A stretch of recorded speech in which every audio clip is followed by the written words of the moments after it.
Les podcasts de janvier, saison 1, épisode 4, c'est parti! Pas mal, Océane. Océane Lonne et Pauline Leclerc en place. Yann Varenne au pied levé. Bonjour à tous, bienvenue dans la déjà 4e édition du podcast de janvier, Les infos à la com. Je suis Benoît Duranel, fondateur et gérant de l'agence, accompagné, comme je vous l'ai dit aujourd'hui, à la technique d'Océane et de Pauline, la cheville ouvrière du pôle influence de janvier. Et nous avons le plaisir d'accueillir l'équipe des tacticologues de l'agence, Vincent Hugonnet et Claude Bourriou, qui vont nous parler de marketing, d'études et stratégie un petit peu plus tard. Bonjour à tous les deux. Bonjour Benoît.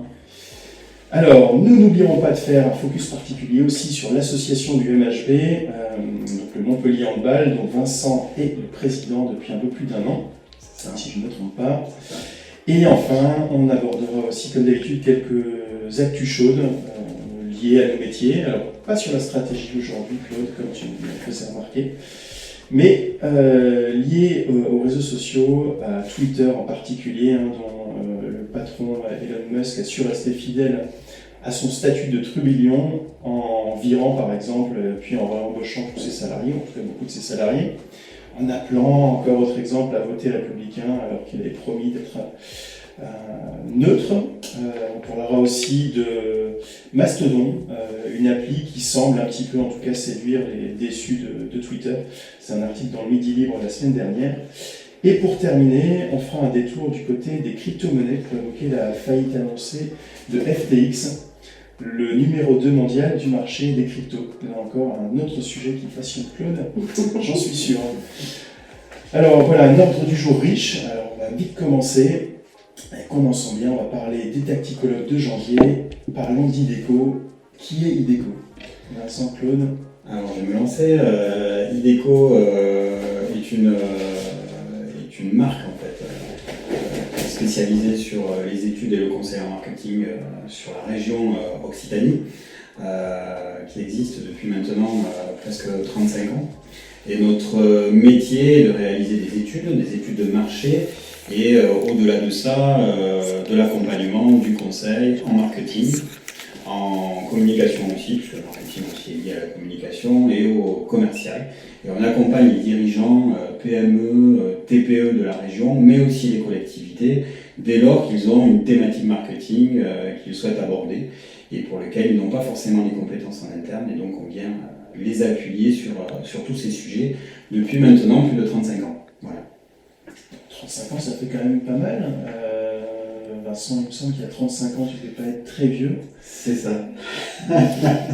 Peux-tu nous expliquer ce mystère? Alors, Ideco est une entreprise familiale qui a été créée justement dans les débuts des années 80 par mon père, Claude Hugonnet, qui a été un des premiers, même au niveau national, à travailler sur les sujets du marketing.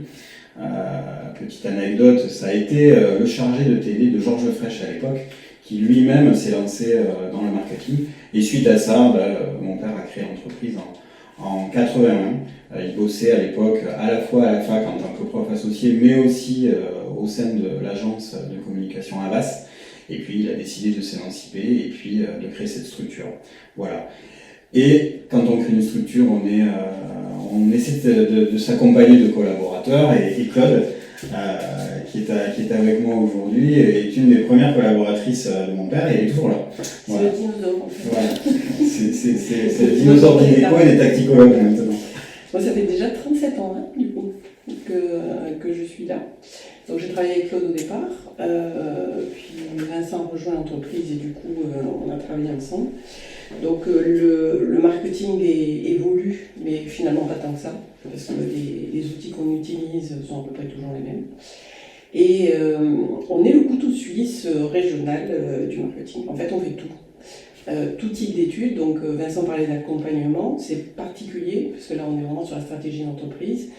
Nous, on fait des études quantitatives, on fait des études qualitatives, on fait de la recherche documentaire, du benchmark, on fait à peu près tout ce qu'il est possible de faire pour nourrir la réflexion stratégique des chefs d'entreprise.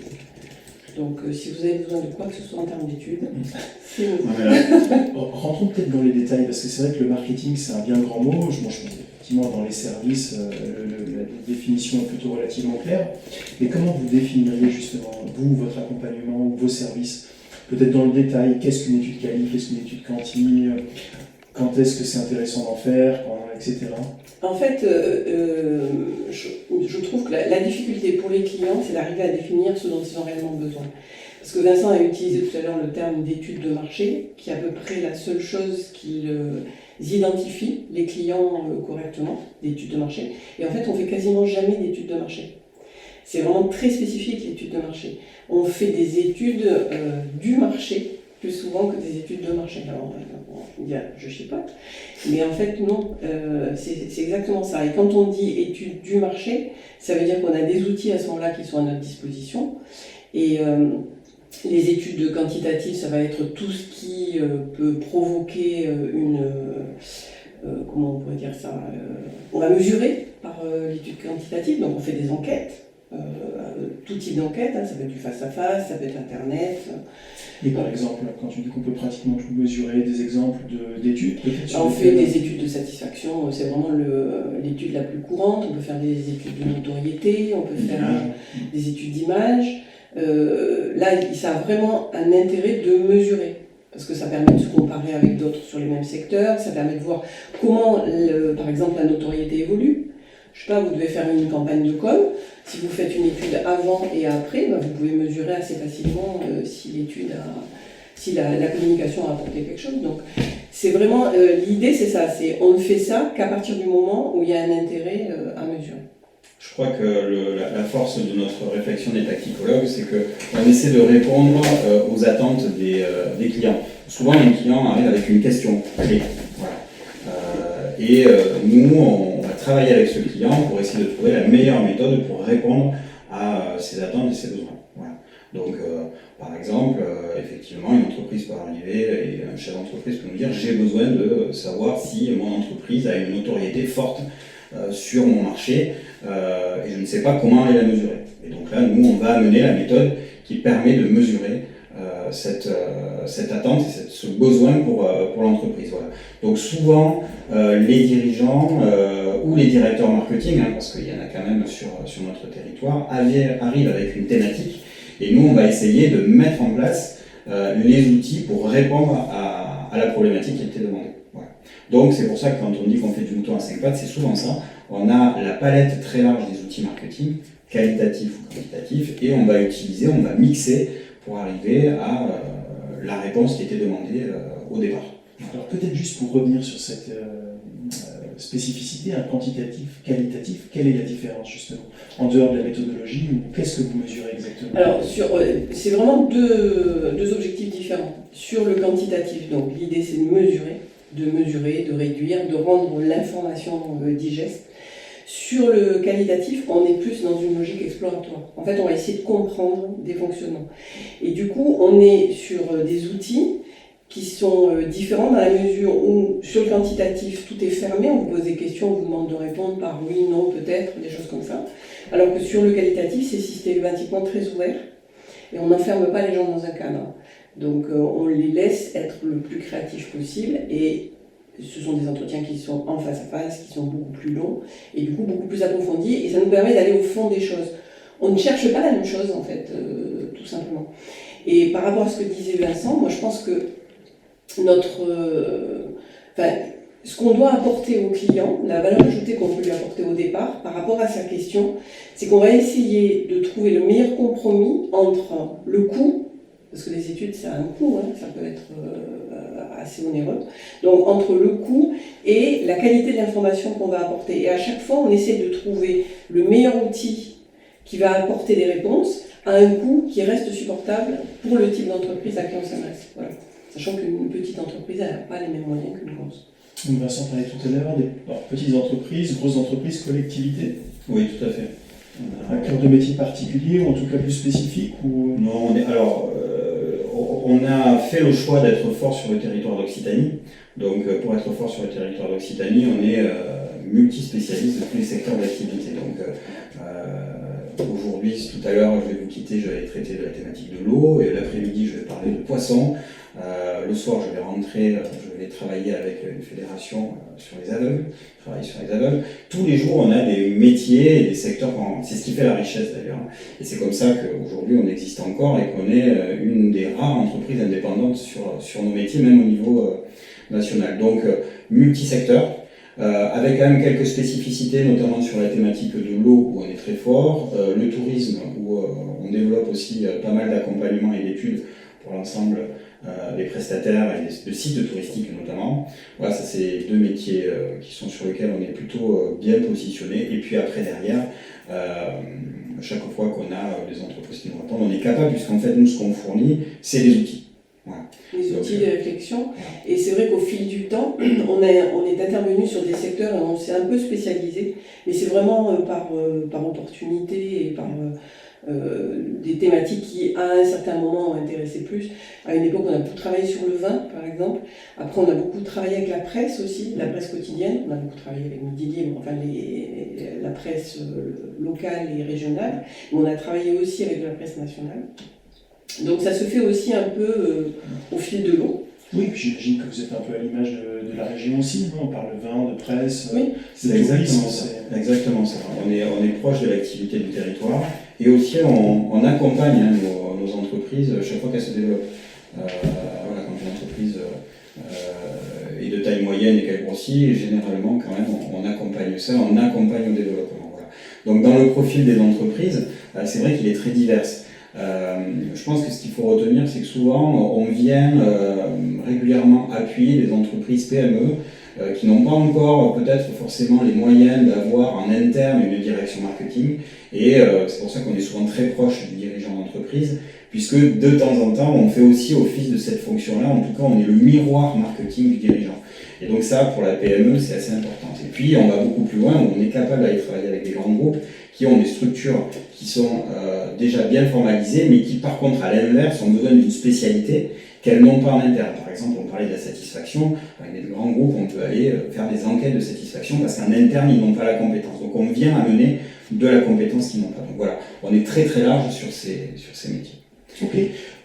Vas-y. Dernier point, je voulais finir quand même, on est quand même très liés, et pourquoi il y a le lien aussi avec Janvier et qu'on est les tacticologues de Janvier, c'est parce qu'on se rend compte aussi que le lien entre le marketing et la com est très fort.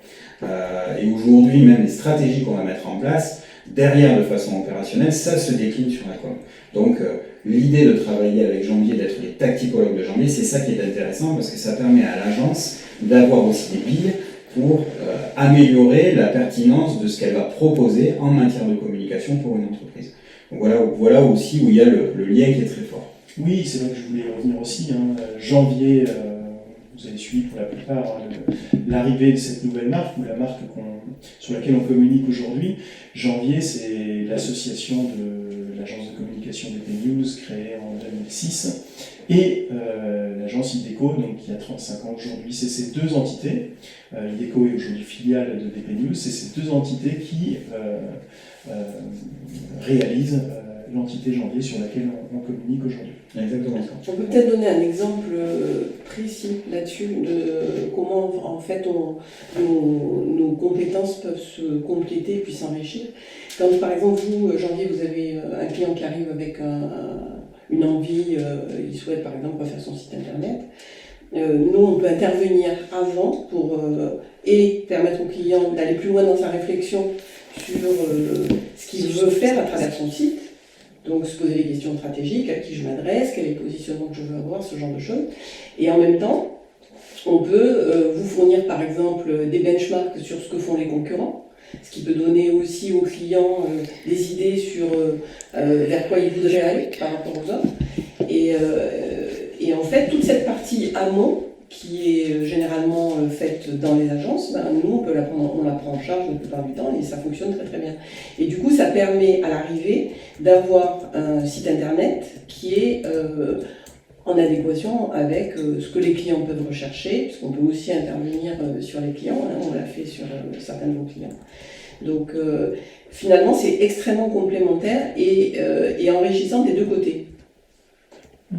On se rend compte souvent effectivement entre la demande initiale d'un client qui arrive et son besoin propre. Finalement, des fois, il y a des choses qu'il ne maîtrise pas ou des choses qu'il va découvrir grâce à votre intervention. Ouais. Et c'est vrai que c'est toujours un gros plus. Il y a des gaps importants, effectivement. Dès qu'on commence à bien positionner et faire travailler le dirigeant sur son vrai besoin et sa vraie demande, on se rend compte que ça évolue. Ça nous évite aussi, ça évite à l'agence de se tromper dans les choix qu'elle peut préconiser aussi aux clients. Alors, on parlait des études, on a parlé un petit peu de stratégie. Qu'est-ce qu'il y a d'autre comme outil? Donc, on parlait de benchmark. Benchmark, si vous pouvez me redonner... Le benchmark, en fait, c'est l'étude de ce que fait la concurrence pour faire simple. À l'origine, c'est plus compliqué que ça, mais dans le langage courant, on l'utilise comme ça. C'est vraiment aller regarder ce que les autres font sur un sujet. Donc, ça peut être des choses extrêmement simples, du genre, si vous travaillez sur un logo, par exemple, on va travailler sur l'identification des codes de communication, du secteur, de ce que font les principaux concurrents, des choses comme ça, aussi simples que ça. Sur un site internet, ça va être aussi d'aller regarder ou ce que font directement les concurrents du client, ou au contraire essayer d'aller, ça nous est arrivé plusieurs fois, d'aller essayer de récupérer des idées de choses intéressantes qui sont faites sur des secteurs d'activité qui n'ont rien à voir, et du coup d'enrichir comme ça la réflexion. Donc le benchmark, c'est ça en fait, c'est une recherche documentaire mais très axée concurrence. Un sujet aussi qu'on aborde de plus en plus et qui est demandé par nos clients sont les réunions de groupe. Quand une entreprise, justement, alors ça peut être soit un test de campagne, soit un produit qu'ils veulent lancer sur un marché, avant de le lancer, ils ont besoin d'écouter leurs clients. Alors pas forcément avec une mesure précise, la réunion de groupe est une démarche qui est qualitative, on va réunir par exemple des clients, une douzaine de clients autour d'une table avec un sujet bien précis et on va tester un certain nombre de choses. Le dirigeant et l'équipe marketing ou com ou l'équipe technique de l'entreprise est en back-office et écoute ces discussions, ce travail, et ça leur permet de faire évoluer leurs produits, leur offre, en tout cas le sujet qu'ils voulaient tester. Et donc ça c'est assez intéressant, c'est de plus en plus demandé, souvent en amont d'un lancement de produit, pour être bien certain que quand le produit est lancé, on ne s'est pas trompé sur la cible, on ne s'est pas trompé sur le discours, on ne s'est pas trompé sur la technicité du produit, on n'est pas sorti de l'attente et du besoin, et ça aujourd'hui on nous le demande de plus en plus. Donc les réunions de groupe c'est bien parce que c'est efficace, on va travailler justement avec une douzaine de personnes, c'est des réunions qui durent 3 heures, c'est très calibré, bien préparé, et derrière on sort une richesse en fait de contenu qui est hyper intéressante pour l'entreprise. Voilà. Donc ça c'est un sujet important. On a fait un petit peu le tour, en tout cas, des différents services et des différents outils. Alors, est-ce que vous avez aujourd'hui des actualités? Il me semble que oui, mais en tout cas des projets assez intéressants que vous voulez mener pour l'année prochaine, je crois, pour Ideco. Il faut déjà en parler ou c'est un peu tôt? C'est peut-être un peu tôt, mais on travaille beaucoup pour la partie tourisme.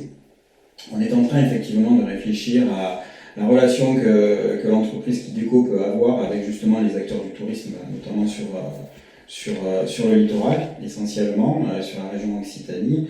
Il y a très peu de choses entre le tourisme et l'impact des acteurs touristiques sur les réseaux sociaux. Et donc, on est en train de réfléchir à quelques outils qu'on va mettre en place et qu'on lancera peut-être à mi de l'année 2023, à la fois qui va lier de la techno, mais aussi un certain nombre de données qu'on va pouvoir fournir aux collectivités, aux offices du tourisme et aux acteurs du tourisme, de l'hôtellerie et de l'hôtellerie de plein air.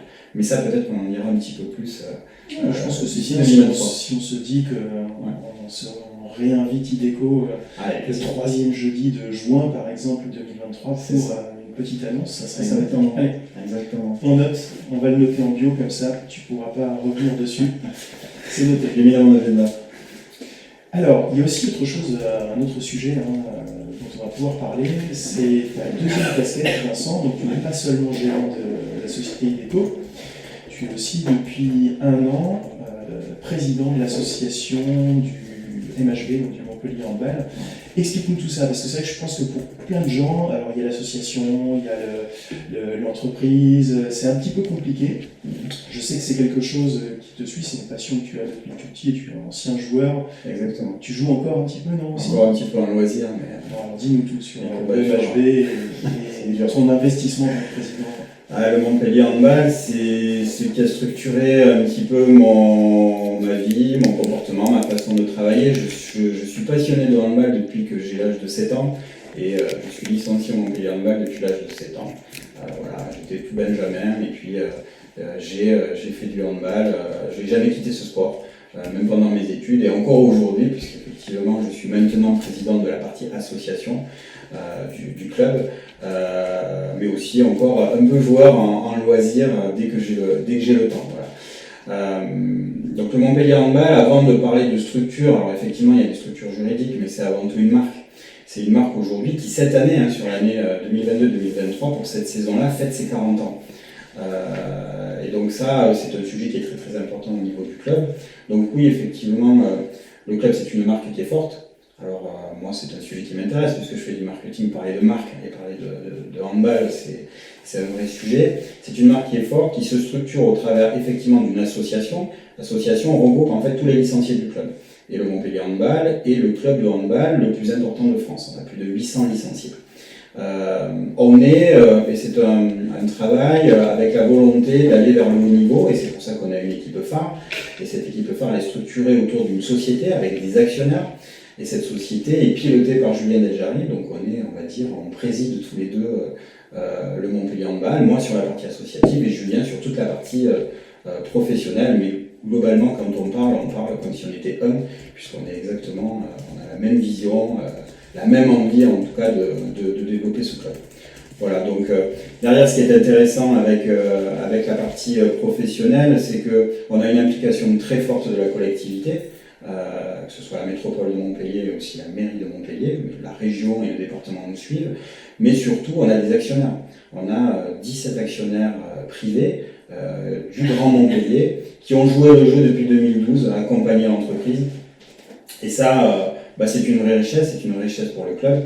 Et voilà, c'est encore un sujet que je mène avec passion, qui me prend pas mal de temps, mais finalement, c'est aussi du plaisir.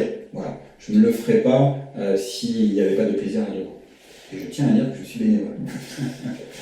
Est-ce que tu trouves des liens, alors effectivement c'est un travail bénévole, mais est-ce que tu trouves des liens aujourd'hui entre ton métier de communicant ou de marketeur et ton poste de président? Est-ce qu'il y a des liens qui se font? Est-ce qu'il y a une direction que tu peux prendre ou conseiller Alors, ce qu'on essaie de faire au niveau du Montpellier Handball, c'est qu'effectivement, par rapport à mon expérience, on essaie justement de valoriser le marketing, d'avoir des plans d'action, une structuration de la marque Montpellier Handball. Moi, j'essaie d'amener. On a structuré le club avec une direction marketing, une direction com, une direction événementielle. Ça, c'est mon métier en fait, qui m'a poussé aussi et qui pousse aussi. Je mets Julien dans la boucle parce qu'on est deux là-dessus à structurer le club comme ça.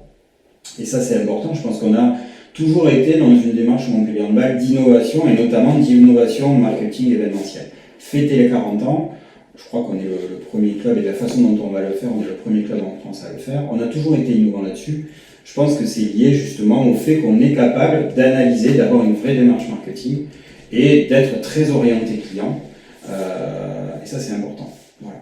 Et j'espère qu'avec le Montpellier Handball, on ira encore plus loin dans les outils de communication. Il y a les outils classiques. Aujourd'hui, on est en train de réfléchir notamment au NFT. On en parlera peut-être après, quand je fais le lien aussi avec la crypto-monnaie, mais voilà, ce sont des sujets sur lesquels au Montpellier Handball, on est toujours en veille. Je pense que c'est lié à peut-être moi, ma façon de vivre le marketing et de vivre le club au travers du marketing. 35 ans d'Iveco, 40 ans du MHB, c'est quand exactement les 40 ans? C'est 2022, c'est 2023? On est sur cette saison, le club a été créé en 1982 par Jean-Paul Lacombe et puis une ribambelle d'amis. Petit club montpelliérain qui s'est développé, donc 82, c'était la saison 1982-83. Je ne veux pas chipoter, mais Iveco, c'est plus de 40 ans. Oui, c'est vrai. 35, je ne suis plus là. Je ne sais pas, moi ça fait 37 que j'y suis, donc... Non, mais je sais pourquoi, c'est que je ne veux plus vieillir. C'est quand il a dit qu'il était rentré au hand à 7 ans, en fait, c'est l'âge auquel je l'ai connu. Donc c'est pour ça que je fais ça l'équipe. Oui, c'était créé en 80. Voilà, exactement. Donc, voilà, écoute. Claude ne va pas aimer.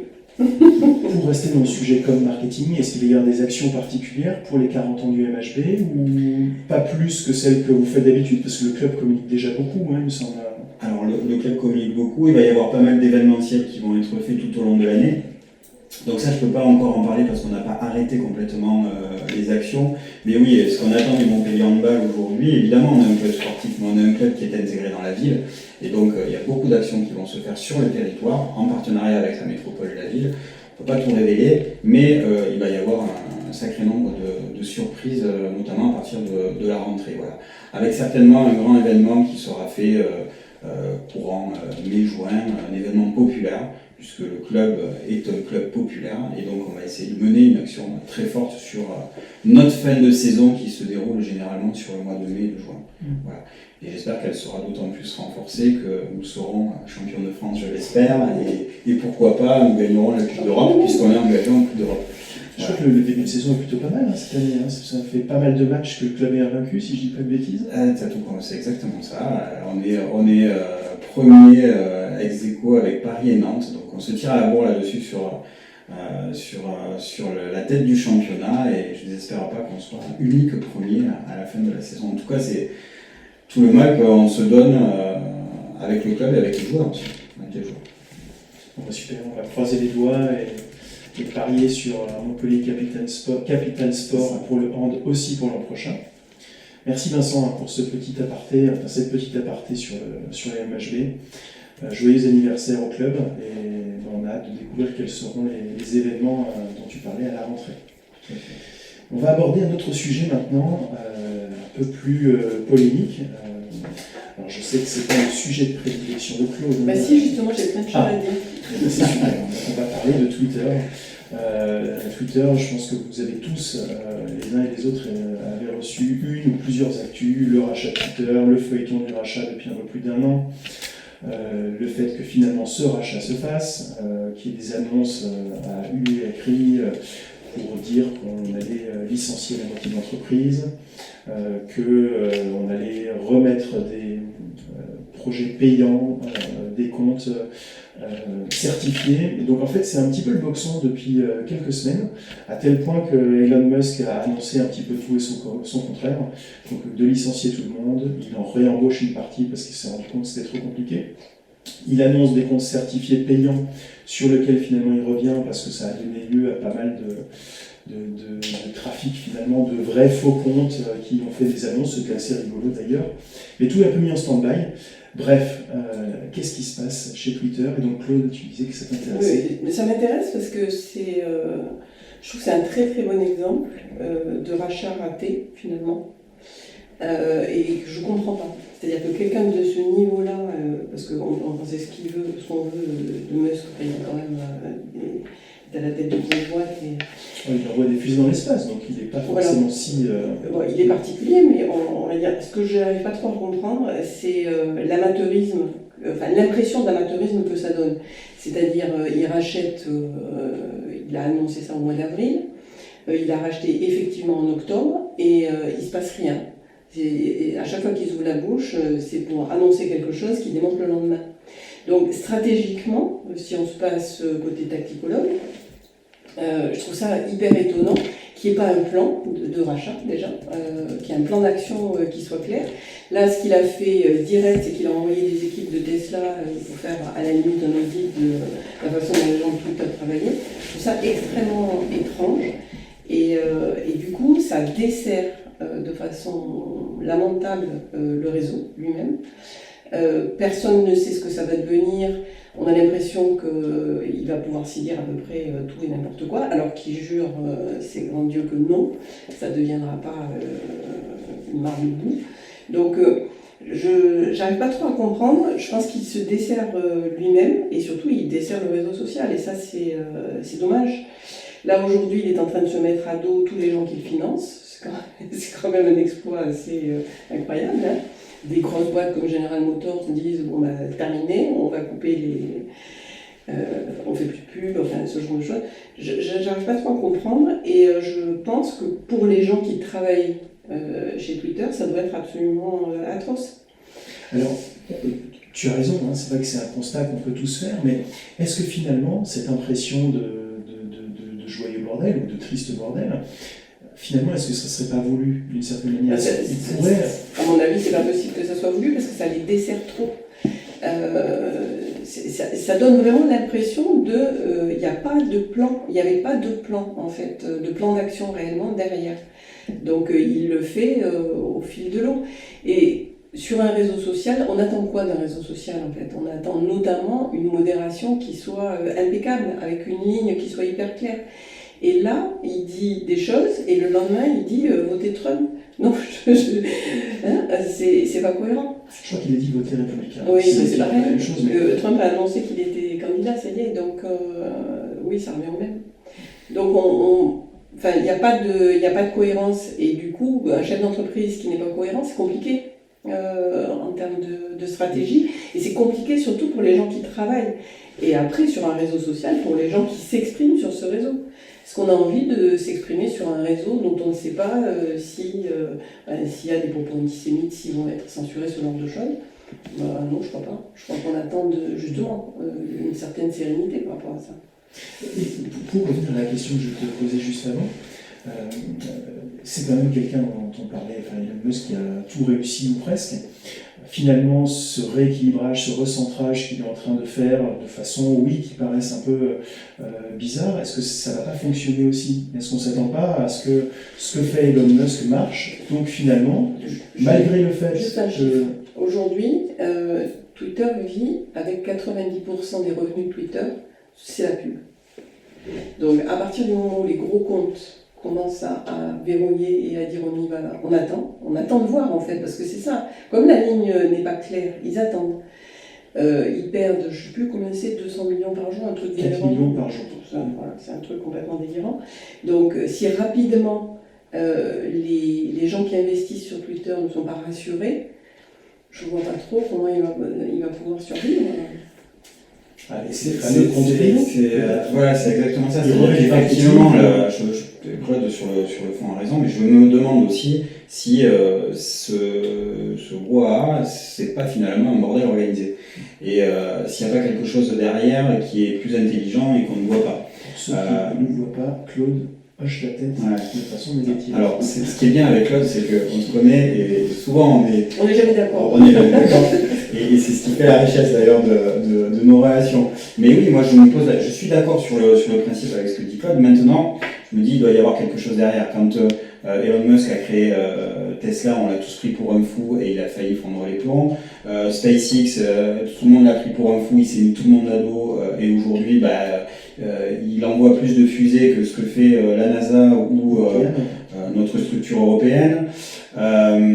Effectivement, on voit que Twitter aujourd'hui est un peu dans le marasme, mais la publicité, c'est le premier à dire qu'aujourd'hui il est trop dépendant de la publicité et que finalement on va aller vers des choses qui sont un peu plus payantes pour baisser ces 95% qui sont liés à la pub. Est-ce qu'il ne le fait pas exprès? Est-ce qu'il n'a pas besoin de mettre un gros coup de balai là-dedans pour faire ce qu'il a envie? C'est des choses aujourd'hui, pour l'instant, c'est un peu frais. Moi, je pense que c'est quelqu'un quand même qui est très intelligent, qui souvent a 2 voire 3 coups d'avance sur les autres. Quand on a parlé de Tesla, les industriels automobiles allemands le prenaient pour un taré, et puis en disant ça ne marchera jamais. Et aujourd'hui, Tesla, et notamment la Model 3 ou la Model Y, sont des véhicules qui sont en train de passer et qui passent depuis plus largement la totalité des ventes. Toyota était le numéro 1 mondial de la vente de véhicules, aujourd'hui c'est Tesla. Et pourtant Toyota était les premiers à faire de l'électricité et des véhicules hybrides. Bon, donc je pense qu'il y a quelque chose qu'on ne cerne pas aujourd'hui. En tout cas, c'est un avis, j'ai pas de données. Moi, le marketing, j'aimerais bien avoir de la donnée mesurée. Aujourd'hui, je pense qu'il faut le regarder avec un certain attentisme. Je ne crois pas que Twitter mourra. Finalement, c'est vrai qu'on lui donne un crédit important, malgré ce qu'il fait, ou malgré l'image qu'on peut en avoir. Mais je pense que il y a une différence entre gérer un réseau social et gérer une entreprise. Le réseau social, c'est vivant. Ça veut dire que si les gens qui... Le réseau social n'a pas de raison d'être sans abonnés, sans gens qui te suivent, etc. Ça n'a aucun sens. Donc, là, c'est la débâcle. C'est-à-dire que le réseau... Tu as prévu de parler de Mastodon après, mais eux, en 48 heures, ils ont récupéré 80 000 inscrits. Donc, le risque, c'est ça, en fait, c'est que les gens se déplacent sur un réseau concurrent ou ne se retrouvent plus suffisamment sur Twitter pour pouvoir continuer à adhérer. Et ça, c'est quelque chose qu'il n'est peut-être pas capable aujourd'hui de mesurer parce que c'est sa première expérience sur un réseau. Pour parler de Mastodon, hein, c'est vrai que ce que tu disais, il y a 230 000 abonnés qui, dans les jours qui ont suivi le rachat de Twitter par Elon Musk, sont partis sur Mastodon. 230 000, ça peut paraître beaucoup ou peu. Non, c'est pas énorme. Comparé, oui, aux presque 240 millions d'utilisateurs de Twitter. Donc même si Mastodon annonce 40 000 nouveaux utilisateurs par jour, ce qui est beaucoup, ils en sont finalement aujourd'hui, ou alors cet article datait d'une petite semaine, ils en sont quand même qu'à 600, 700 000 abonnés. Donc comparé aux 200 000. J'avais pas ce chiffre. Moi, j'avais 3 millions d'utilisateurs. Ah bon, écoute, tu as des chiffres plus récents que moi, donc c'est une très très belle progression en effet, parce que c'était 655 000 il y a une dizaine de jours. Donc ça voudrait dire qu'il a multiplié par 5 son nombre d'abonnés en très peu de temps. Ce qui peut effectivement poser question sur... Après, le réseau social, la tête de pont du réseau social, elle est importante, je pense, hein, que ce soit sur Facebook ou que ce soit sur Twitter maintenant. Je pense que les gens attendent... si on va sur un réseau social, c'est qu'on partage des choses. Donc à partir du moment où on ne sait pas ce qu'on partage, c'est compliqué, il me semble. L'intérêt du réseau social, il est là. Et du coup, le risque qu'il prend, et je ne sais pas s'il le mesure, peut-être, effectivement, je ne pense pas que ça soit quelqu'un qui soit, comment on peut dire, faible d'esprit, c'est pas du tout la question. Mais je pense qu'il sous-estime peut-être la réaction que peut avoir cette clientèle-là, qui est la clientèle C'est de une possibilité. Par contre, c'est vrai qu'il peut aussi se dire qu'il est prêt à perdre un nombre d'abonnés important, voire très important, à partir du moment où ceux qui restent sont amenés à payer un forfait qui finalement rendrait l'entreprise plus rentable qu'elle n'est aujourd'hui, ou en tout cas moins déficitaire. Oui, il va quand même falloir qu'il compense la perte justement de tous ces grands comptes. Et le réseau social, il a peut-être pas envie, les gens qui sont sur ce réseau social, ils ont peut-être pas envie qu'on les appelle à voter républicain s'ils n'en ont pas envie. Tu vois, donc ça veut dire que Et est-ce que tout je ça... pense qu'il est impulsif en fait, c'est quelqu'un qui est impulsif, il a en plus avec un peu de chance pris le melon. Donc voilà, il pense qu'il peut tout dire et tout faire. Or, il promet à côté de ça que justement, on ne pourra pas tout dire et faire absolument n'importe quoi sur le réseau social. Donc, et lui-même le fait. À partir de là, c'est difficile d'être crédible. C'est vrai qu'en parlant de stratégie, on sent qu'elle est un peu brouillée en ce moment. En tout cas, on se pose beaucoup de questions. Voilà. Son côté petit génie, finalement, nous interpelle. Est-ce que c'est calculé? Est-ce que ça l'est moins? Mais finalement, c'est ce qu'on se disait un petit peu, on lui donne quand même pas mal de crédit, malgré le fait que ça nous interpelle tous. Parce qu'il y a des réussites à côté, donc tu peux pas faire fi de ça, c'est pas possible. Mais là, par contre, il faut attendre, je pense, avant de... C'est ça, si je reviens sur notre métier du marketing, je pense que là, il faut être dans l'observation et regarder, bouger les lignes. Je pense qu'il y a des annonces qui seront faites, peut-être Il y a des annonces qui seront faites. On parlait de Mastodon, pour moi aujourd'hui, effectivement, Mastodon se développe, mais par rapport à Twitter, c'est peut-être plus un épiphénomène qu'autre chose. Évidemment, les gens bougent. Il y a eu quelques années de ça, pas mal de polémiques autour de Facebook et du groupe Meta.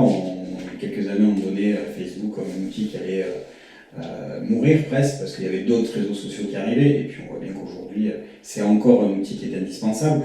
Donc il faut voir, je pense que il faut être dans l'attente. En tout cas, nous, il faut qu'on soit observateur de ça. Et si je reviens sur nos métiers, puisque quand on fait du marketing, on conseille aussi nos entreprises à aller sur un certain nombre de réseaux dans les plans d'action en communication. Aujourd'hui, il faut qu'on soit présentatif sur ça. Est-ce qu'il va falloir quitter Twitter? Qu'est-ce qu'on va dire sur ce réseau social-là? Pour l'instant, on se pose des questions. Mais même Elon Musk, s'il a besoin de conseils, il n'y a pas de problème.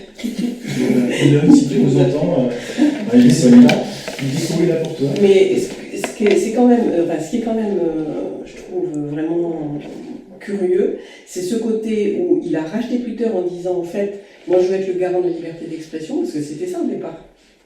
Et de dire, à l'arrivée, on a l'impression que c'est en train de... C'était une partie du storytelling, mais est-ce que c'était vraiment ça au départ? Voilà. Au départ, c'est ce qu'il a mis en avant pour expliquer l'intérêt qu'il pouvait avoir par rapport à ça. Puis tout le monde sait quand même que les réseaux sociaux jouent, notamment aux États-Unis, un rôle de plus important dans les élections. Donc, Et maintenant, on se rend compte que finalement, on ne sait pas trop quoi.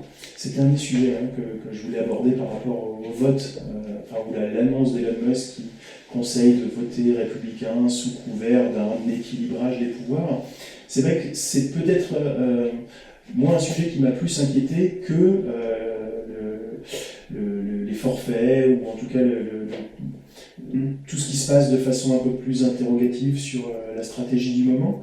Mais le fait d'annoncer pour quelqu'un qui pèse autant, qui va avoir un poids médiatique encore plus important, des consignes de vote ou presque, ça fait un petit peu peur.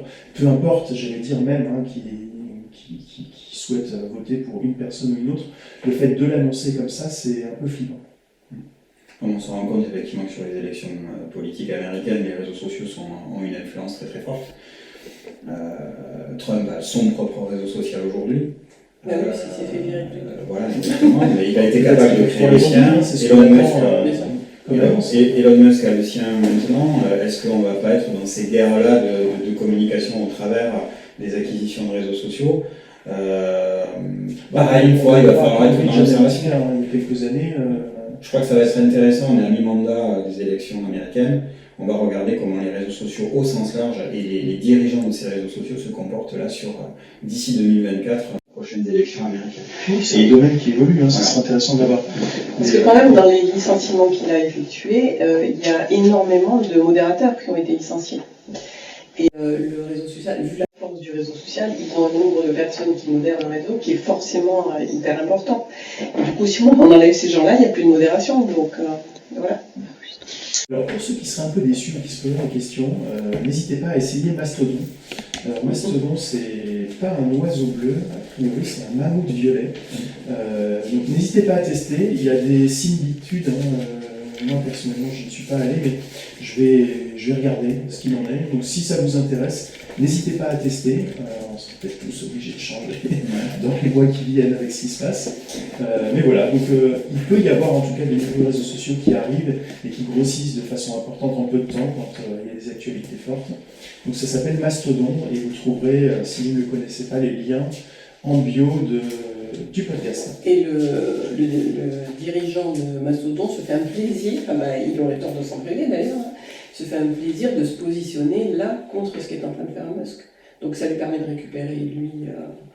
La stratégie est toute faite. Voilà, et il a quand même lui une ligne assez claire de ce qui peut ne pas être fait sur son réseau social. Donc du coup c'est plus facile. Ok. Alors, autre sujet, je crois qu'il te passionne, Claude. Là, je vais être plus silencieuse, je vous dis tout de suite. Alors, on va parler rapidement des crypto-monnaies, parce que là aussi, ça bouge énormément. Pour vous dire, en fait, quand on a préparé ce podcast, on en était au probable rachat de FTX par Binance. Et finalement, vous voyez, entre-temps, une petite semaine, non, ça ne se fera pas. Le FTX est en cessation de paiement, en phase de liquidation. Pour ceux qui n'ont pas vraiment suivi, FTX c'est le numéro 2 mondial en fait, des places de marché des crypto-monnaies. Donc c'était une plateforme qui avait rendu excessivement riche son fondateur. La plateforme était valorisée plus de 32 milliards d'euros et en l'espace d'une semaine, on est passé du numéro 2 mondial à une entreprise en faillite. Ça veut dire beaucoup de choses, en tout cas, même peut-être en termes de stratégie ou en termes de marketing, c'est un domaine assez neuf. On a tous suivi en tant que particulier ou en tant que professionnel l'essor des crypto-monnaies pendant la Covid. Et le fait aujourd'hui qu'on soit toujours dans cette phase un petit peu de transition avec des accidents incroyables qui sont. Oui, c'est le marché qui est pas stable en fait. Tout à fait. La problématique, c'est qu'effectivement, on arrive sur un marché qui n'est pas du tout contrôlé. Et donc, du coup, on peut tout faire et n'importe quoi. Si je reviens sur Elon Musk, même lui s'était positionné sur un certain nombre de sujets autour de la crypto-monnaie. Et du coup, donc c'est pareil. Qu'est-ce que ça va devenir? Moi, je pense aux gens qui ont investi là-dessus et qui aujourd'hui peut-être se retrouvent avec une perte sèche totale. Donc d'ailleurs, on voit que la polémique elle est autour de ça. C'est comment je vais être capable de récupérer l'argent que j'ai mis en crypto sur un certain nombre de plateformes. Il y a ça, et je crois qu'il y a aussi les derniers jours, donc ça c'est très récent, le fait qu'on se pose des questions sur si finalement cette grosse perte énorme peut avoir des conséquences macroéconomiques dans les places de marché plus traditionnelles. A priori, la réponse serait non aujourd'hui, mais les questions se posent. Oui, tout à fait, parce qu'aujourd'hui, avec les cryptos, tu peux acheter sur le marché boursier des valeurs, on va dire classiques, que tout le monde connaît. Donc là, aujourd'hui, effectivement, compte tenu aussi du contexte économique dans lequel on se trouve, notamment en Europe avec la crise en Ukraine, le marché des matières premières et autres, comment celui-là va réagir par rapport à la chute des crypto-monnaies. Là, c'est pareil, je pense que d'ici quelques semaines, on risque de voir quelques faillites arriver, ou alors des effets d'aubaine, peut-être. C'est sur ce côté positif, hein, surtout que j'aimerais rebondir. Des effets d'aubaine, je pense qu'on peut tous parier sur le fait qu'il y en ait quand même pas mal. Les crypto-monnaies, ou en tout cas les technologies associées au Web3, on en parle beaucoup en agence depuis quelques années. On en met en place pour certains de nos clients, on en voit qui se mettent en place au niveau régional. Il y a un environnement Web3 qui est relativement fort. Je ne sais pas s'il est plus présent dans la région Occitanie que dans d'autres régions, mais on sent qu'il y a quand même une forte évolution de toutes ces technos, mais qu'on est encore à un moment donné où on ne le maîtrise pas. Enfin, on le voit, hein, il y a beaucoup de choses qui se passent qui sont un petit peu inquiétantes. Est-ce qu'en tant que stratège, tous les deux, c'est des technologies vers lesquelles vous poussez vos clients? Alors, pour l'instant, sur le territoire, et on va dire que quand on parle avec des entreprises qui ont une activité, on va dire, plutôt classique, ils sont pas forcément encore dedans. Dès que tu vas travailler avec des entreprises qui sont plutôt dans l'ère du numérique et du digital, là oui, effectivement, il peut y avoir un certain nombre de projets, alors pas autour de la crypto, mais autour notamment des plateformes NFT et de tout ce qu'on peut créer autour de ça, de la blockchain. Pour l'instant, c'est encore assez balbutiant parce qu'on ne sait pas trop comment y aller. On y va dans un plan de communication et de développement qui est beaucoup plus large, dans lequel on insère petit à petit ces sujets de NFT et de développement d'activités autour de ça. C'est encore très balbutiant, on est à la naissance de ça, et ça veut dire quand même qu'il faut toujours avoir un peu d'éveil et d'écoute là-dessus, et de regarder à quel moment on a un intérêt à le faire. Voilà. On voit qu'effectivement, autour des sujets autour de l'art, par exemple, il y a plein de choses qui peuvent se faire, de l'immobilier, de projets immobiliers aussi, qui travaillent autour de ces thématiques-là. Donc il y a quelques secteurs qui commencent à essayer de se positionner là-dessus. Je parle sur notre territoire d'Occitanie. On est encore vraiment au début de ça, mais c'est à nous, hein, c'est notre rôle de conseiller aussi, déjà de bien maîtriser ces sujets-là, qui sont encore un peu flous, parce que ça bouge beaucoup, et essayer d'amener nos clients vers ça. Je crois qu'on l'a vu dans les derniers mois notamment, c'est qu'on l'a conseillé ensemble ou chacun de son côté. Pratiquement dans tous les domaines, on peut être amené à créer des projets NFT, pas forcément pour l'art en lui-même, mais pour ce qu'ils peuvent amener comme usage ou comme spécificité aux possesseurs en fait. Exactement. Donc voilà, il y a beaucoup de projets. On aura l'occasion d'en reparler lors d'un podcast spécifiquement dédié aux NFT en particulier, en plus qu'à la crypto-monnaie. En tout cas, c'est ce qui nous intéresse le plus ici. Oui, parce que la crypto, à la limite, c'est comme moyen de paiement, parmi tant d'autres, presque, hein, pour simplifier. Si je prends la crypto que pour faire du flux financier, ok, c'est une chose, mais on ne fait pas lire une économie qu'avec des flux financiers.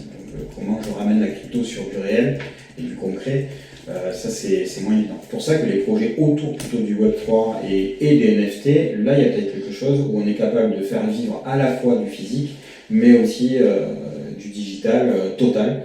Et ça demande aussi un changement de mentalité des dirigeants et des clients des entreprises que l'on accompagne. Là aussi, il y a encore de l'éducation et de la pédagogie à faire. Le mot de la fin pour Claude, pour les cryptos? Bon, je n'ai pas grand-chose à dire sur le sujet. J'ai entendu une expression qui m'a, à propos justement des deux entreprises là, qui sont sur ce marché-là. Ils parlaient du dernier survivant. J'ai trouvé ça monstrueux. Et apparemment, c'est comme ça que ça finira. C'est-à-dire qu'on va être sur un marché qui va se concentrer. Coinbase, enfin, il y a pas mal. Oui, mais on va être sur un marché qui va se concentrer de plus en plus. On le voit. C'est la guerre en fait. Donc, vous pouvez lancer les paris sur qui sera le dernier survivant aujourd'hui. Moi, je sais pas. C'est Musk qui récupère tout ça. Voilà, c'est ça, c'est peut-être ça. C'est une possibilité. Prochain C'est investissement. vrai qu'on voit il y a des grands acteurs qui sont en difficulté et que du coup, en fonction de la façon dont ça va se passer pour les particuliers qui ont investi là-dedans, elle donnera peut-être une indication sur la façon dont le marché va se structurer après. Mais je pense que ça a dû refroidir quand même quelques personnes qui avaient investi beaucoup d'argent. On est peut-être dans une période un petit peu d'attente sur pas mal de sujets. Oui, c'est des périodes qu'on a connues quand même déjà par le passé aussi, donc on sait qu'il y a plein de choses qui se créent et qui cohabitent, et puis à un moment donné, il y a les plus gros qui l'emportent. C'est comme ça. Merci Claude Gouriou, chargé d'études chez Déco, et Vincent Hugonnet, gérant de la société éponyme. Merci à tous les deux d'avoir été les invités du podcast de janvier, les infos à la com. Aujourd'hui, on aura l'occasion de vous revoir, je l'ai noté, le 3e jeudi du mois de juin 2023, peut-être avant, espérons. On se croisera aussi au MHB prochainement. Merci à tous de nous avoir suivis. On vous donne rendez-vous d'ici une grosse semaine, une quinzaine de jours au plus tard, pour la prochaine édition. Vous trouverez tous les sujets qu'on a évoqués aujourd'hui en bio sur n'importe quelle plateforme. Merci à tout le monde et à bientôt. Au revoir.